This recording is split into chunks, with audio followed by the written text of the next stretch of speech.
Selamat pagi anak-anak. Apa kabar kalian hari ini? Ya, sehat semua ya. Sebelum kita memulai dengan kegiatan kita, alangkah baiknya kita buka dengan doa. Dalam nama Bapa,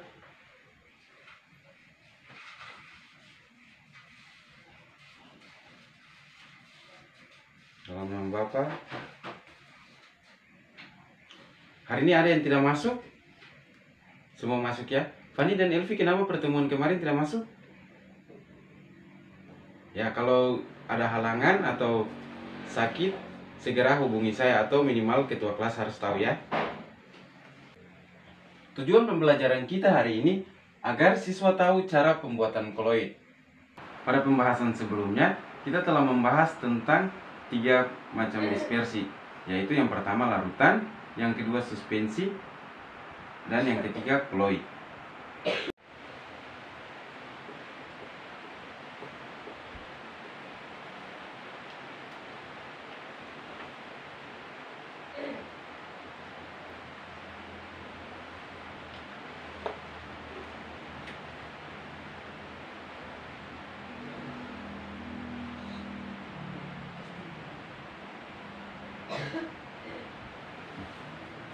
Pembahasan pembuatan koloid ini tidak jauh beda dengan pembahasan ketiga dispersi tersebut, di mana ketika ingin membuat koloid bisa dibuat dengan menggunakan larutan dan juga bisa dibuat dengan menggunakan suspensi.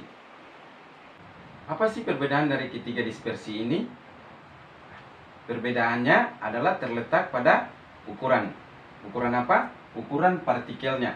Ukuran partikel dari larutan adalah kurang dari 1 nanometer. Sedangkan ukuran partikel dari koloid adalah 1 nanometer sampai 100 nanometer. Sedangkan ukuran partikel pada suspensi lebih besar dari koloid, yaitu 100 nanometer.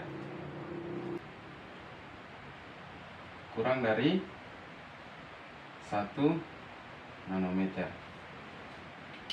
Ini berkisar antara 1 nanometer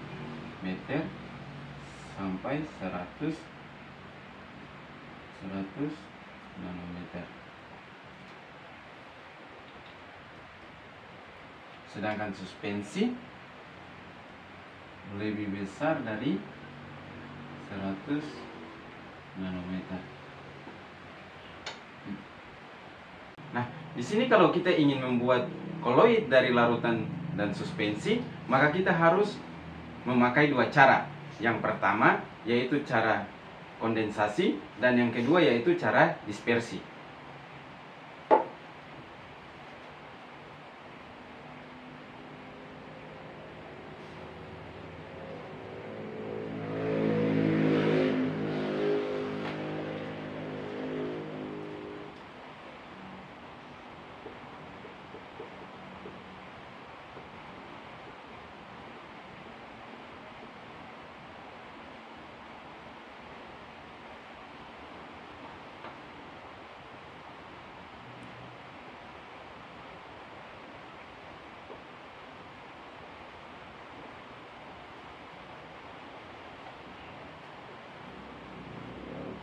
Nah, cara kondensasi ini merupakan cara untuk membuat koloid dari larutan. Sedangkan cara dispersi ini adalah cara untuk membuat koloid dari suspensi. Kalau kita ingin membuat koloid dari larutan dengan cara kondensasi, maka kita harus melihat terlebih dahulu ukuran partikel yang dimiliki oleh larutan dan koloid. Ukuran partikel pada larutan yaitu 1 nanometer, sedangkan ukuran partikel pada koloid lebih besar yaitu 1 nanometer sampai 100 nanometer. Jadi di sini kita harus memperbesar partikel dari larutan. Memperbesar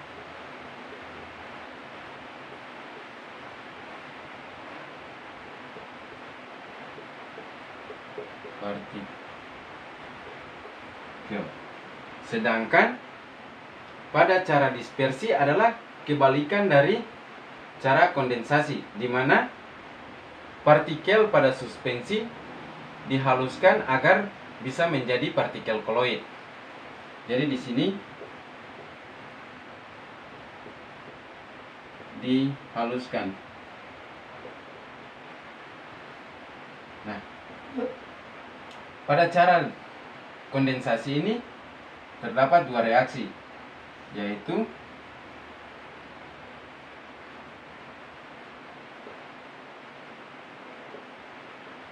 reaksi reduksi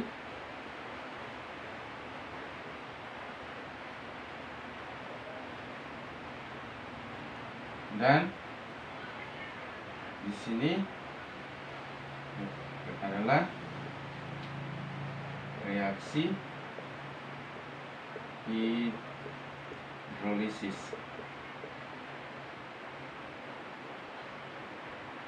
Nah, sedangkan pada cara dispersi terdapat 3 cara.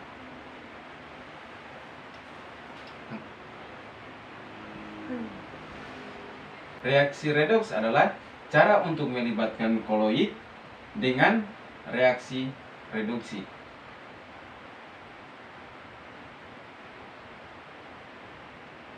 Dengan reaksi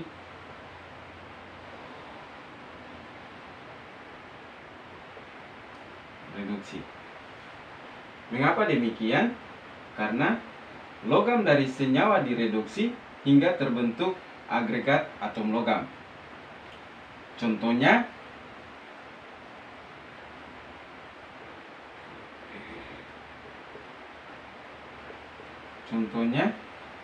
pembuatan sol belerang dari reaksi antara hidrogen sulfida dengan belerang dioksida, yaitu dengan mengalirkan gas H2S ke dalam larutan SO2. Jadi persamaan reaksinya yaitu 2H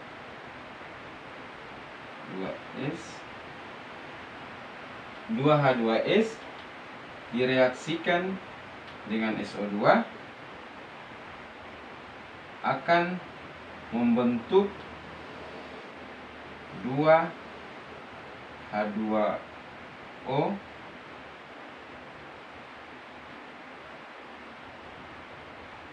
ditambah 3S.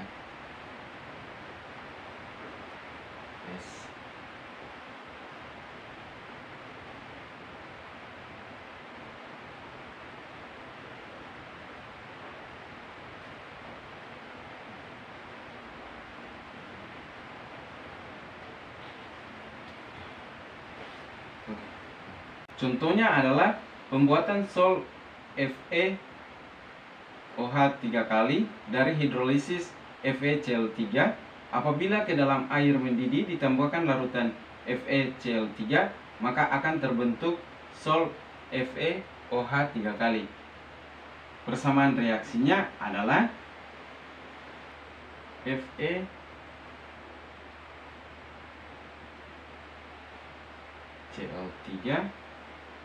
direaksikan dengan 3H2O, maka akan membentuk FeOH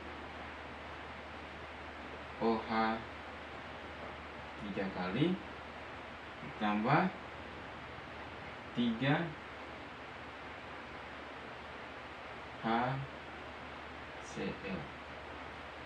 Cara dispersi ini terdapat 3 cara. Yang pertama yaitu cara mekanik, yang kedua yaitu cara peptisasi, dan yang ketiga yaitu cara Bussur-Bredig.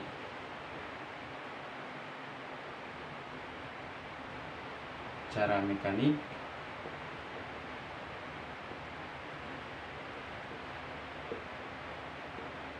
cara peptisasi, dan yang terakhir adalah cara Bussur-Bredig.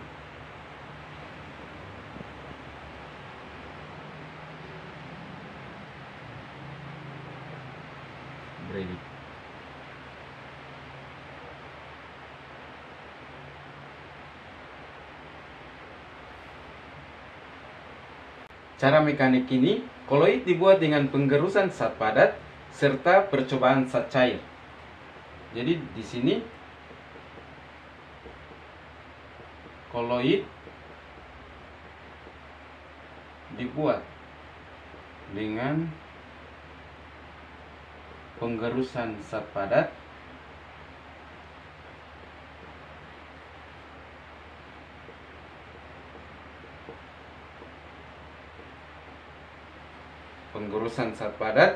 serta percobaan zat cair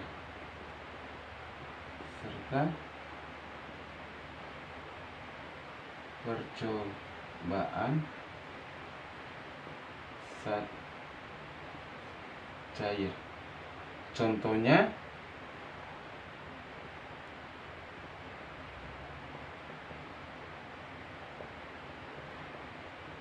yaitu mentega. Cara dispersi yang kedua yaitu cara peptisasi. Cara peptisasi adalah koloid dibuat dengan penambahan zat kimia.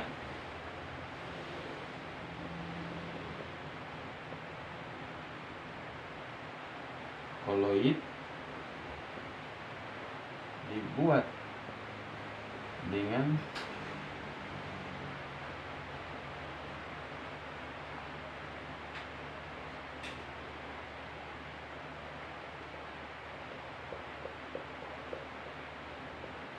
zat kimia.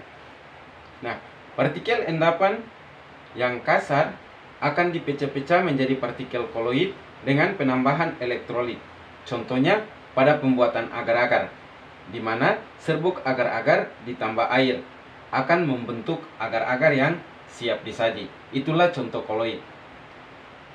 Cara yang ketiga adalah cara busur Bredig. Di sini harusnya pakai.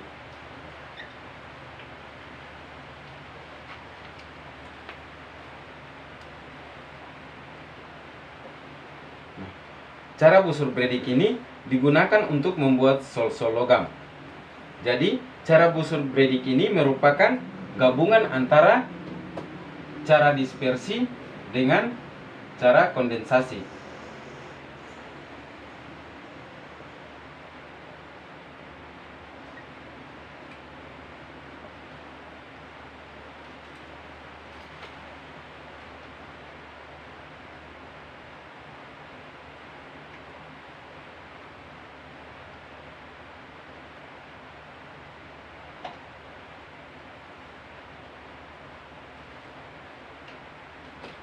Hari ini kita telah membahas tentang pembuatan sistem koloid, di mana koloid bisa dibuat menggunakan larutan dan bisa dibuat juga dengan menggunakan suspensi. Pada pembuatan koloid ini terdapat dua cara, yaitu yang pertama cara kondensasi dan yang kedua yaitu cara dispersi.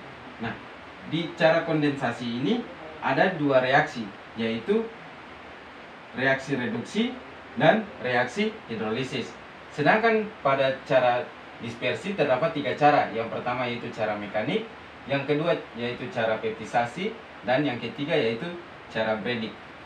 Nah, Pak Guru mau tanya, kalau kita ingin membuat koloid dari larutan, apa yang kita lakukan?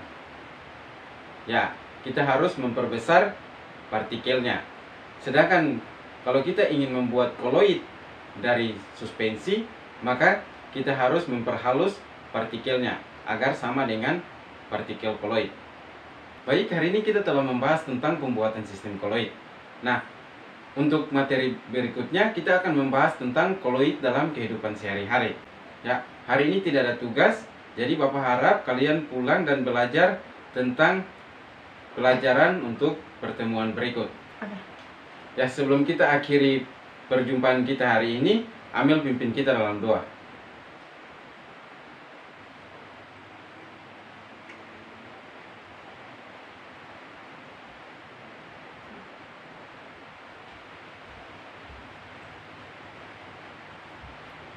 Terima kasih Amel. Selamat pagi anak-anak.